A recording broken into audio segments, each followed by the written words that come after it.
염장선 내가 우리 부모님을 죽였다는 증거를 모두 다 확보했어. 염장선 너를 도저히 용서할 수가 없다. 서동주는 조양춘이 알려준 지하창고에서 과거 염장선과 대통령 이철용이 일하던 안기부에서 민주화운동 학생들을 사찰하던 민들레팀과 관련된 모든 자료를 확보하게 되었고 그 증거를 이용해 대통령 이철용을 협박해 염장선을 지구상에서 쥐도 새도 모르게 사라지게 만들어버렸습니다. 오늘은 서동주의 아버지가 민주화운동 투사였고 위탁모 봉사활동을 하던 염장선의 아내 성보연이 고아가 된 서동주를 잠시 맡아 길렀었다는 내용을 함께 이야기해보려 합니다.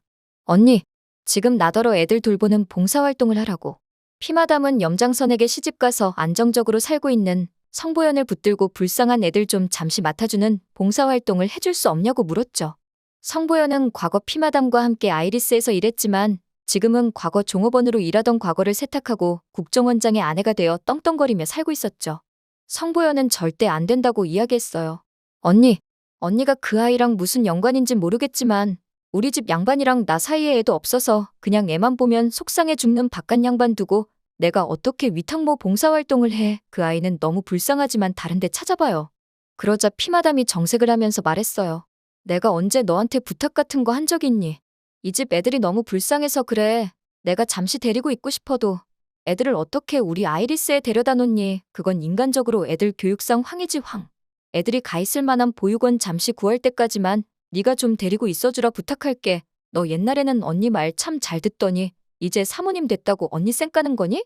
성보연은 그렇게 어쩔 수 없이 추성현이란 아이의 위탁모가 되어버렸지만 막상 아이를 집에 데려와 보니 예뻐서 어쩔 줄을 몰라 했죠. 머리를 위로 점매 묶는 걸 좋아하는 성현이는 IQ가 150은 좋게 넘을 듯한 천재에 뽀얗고 하얀 곱상한 얼굴을 한데다가 성격까지 다정하고 착한 아이였습니다. 성보연은 아예 추성현을 입양해서 직접 키울까 고민까지 할 정도로 추성현을 예뻐했기에 수십 년이 지난 지금까지도 사진을 간직하고 있었죠. 그리고 매년 어린이날 같은 때 사진을 틈틈이 꺼내보았기에 수십 년이 지나고 나서도 추성현이란 아이의 얼굴을 잊지 않고 똑똑히 기억하고 있던 것이었어요. 그렇게 위탁기간이 끝나고 나서 추성현은 피마담의 후원 아래 보육원에 입소하여서 지금까지 잘 성장할 수 있었던 것이었습니다. 사실 피마담은 아이리스를 운영하면서 국정원 내부 사정에 대해 훤히 알게 되었고 사찰을 당해 억울한 죽임을 당한 사람들의 가족들을 자기가 번 돈으로 후원해오는 일을 하며 선행을 쌓아오던 좋은 사람이었어요. 어렸을 적부터 가정환경이 좋지 못해서 아이리스라는 술집을 운영하게 되기는 했지만 그때 번 돈은 모두 불우한 이웃들을 위해 쓴 선인 중에 선인이었고 이런 피마담 덕분에 서동주는 잘 성장할 수 있었던 것이었죠. 하지만 서동주가 상처받을까 염려되어서 서동주에게 그의 아버지에 관한 이야기는 여지껏 입도 뻥긋하지 않았습니다. 하지만 서동주는 우연히 관리자의 입에서 자신의 아버지에 관해 듣게 되었죠. 서동주에게 화장실에서 고문을 받던 관리자는 이 상황이 너무 웃기다면서 희죽 웃으며 이상한 말을 한마디 던졌습니다. 서동주, 자네 아버지가 누군지 아나? 난 자네 아버지에 대해서 아주 잘 아는데 역시 피는 못 속인다고 꽤나 닮았군.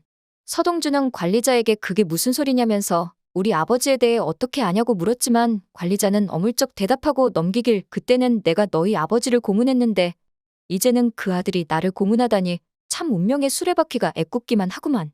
서동주는 관리자의 말을 듣고 분노를 참지 못해 여러 번의 주먹질을 했지만 관리자는 절대 더 이상은 서동주에게 이야기를 해주지 않았습니다. 서동주는 답답해서 조양춘에게 직접 물어보았고 조양춘은 이상한 이야기를 하나 했어요. 과거 안기부에서 운영하던 민들레팀이요. 그 팀에 대해서 들어보신 적 있나요? 아마도 그 팀에 관해 이야기하시는 것 같아요. 과거 그 팀에서 일하면서 정말 많은 사람들을 죽였다고 자기가 봐도 염장선은 쓰레기라고 뭐 그런 이야기를 하신 적 있거든요. 우리 성님은 염장선이 시키는 일만 하지 단독으로 일을 가져오지는 않기 때문에 아마도 그 팀과 관련이 있을 것 같아요. 근데요, 우리 성님 진짜 좋은 분이에요. 염장선이 우리 성님 맨날 협박해서 지금까지 저렇게 부려먹고 있는 거예요. 그러니까 우리 성님 좀 봐줘요. 그리고 나서 조양춘은 결정적인 힌트도 하나 줬으니 그것은 바로 민들레팀에 관한 자료 이야기였죠. 그 팀과 관련된 자료가 아직 다 존재한대요. 과거 안기부 건물 지하 하수구에 들어가면 그 안에 무슨 창고 같은 게 하나 있는데 거기에 자료가 다 보존되어 있다고 하대요. 워낙 국가기밀 사안이라 없애지도 못하고 보관하고 있는 모양이더라고요.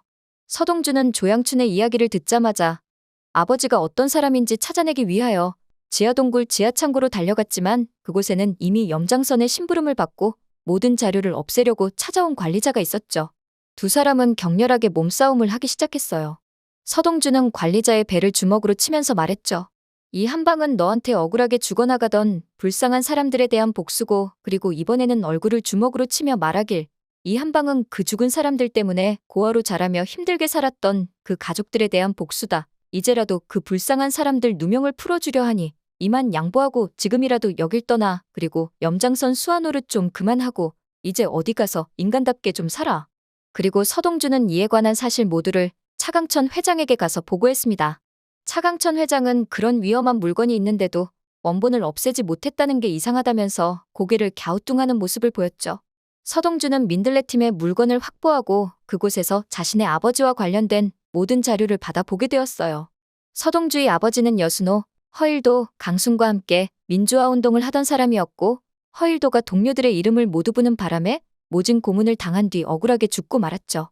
그 뒤로 어린 아이 추성현은 성보연에 의해 위탁되어 잠시 맡겨졌다가 보육원으로 옮겨져 피마담의 후원을 받으며 컸던 것이었습니다. 친구의 아이들이 보육원에 있다는 사실을 아는 여순호는 틈틈이 보육원에 들려서 추성현을 데리고 나와 놀아주었었고, 피마담 또한 가끔씩 아이리스 직원들과 함께 성현이를 데리고 놀이동산에 가기도 했고 사진도 함께 찍기도 했습니다. 피마담은 민주화 핍박이 아직 심하던 시대에 성현이가 자신의 아버지 때문에 혹시나 불이익이라도 받을까 걱정이 되어서 아이리스에서 일하던 남자 직원의 성을 물려받아 추성현이란 이름을 갖게끔 도와주었죠.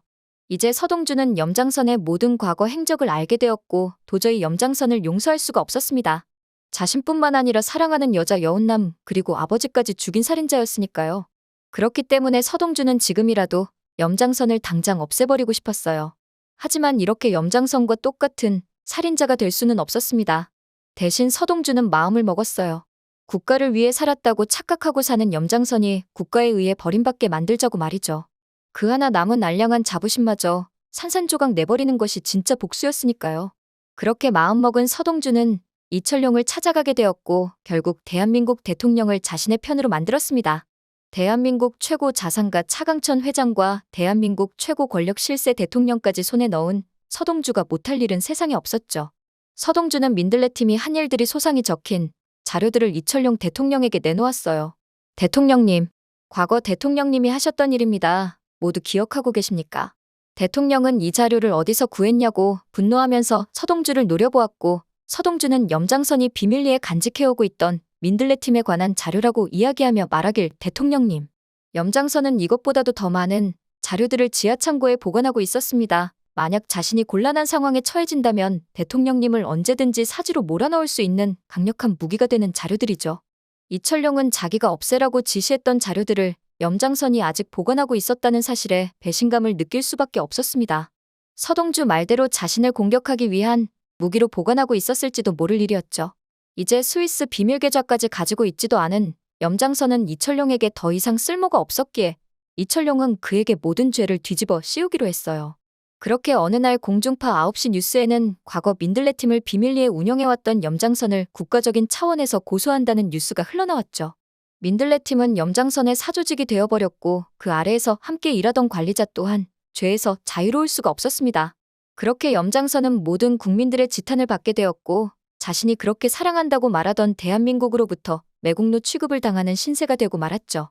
사람들은 염장선을 이완용보다 더한 놈이라며 저런 사람은 사형을 시켜야 한다고 비판하기 시작했습니다. 염장선이 추가 재판을 받으러 감옥에서 나올 때면 사람들이 날계란을 들고 염장선에게 던졌고 그 모습은 고스란히 영상으로 중계되었죠.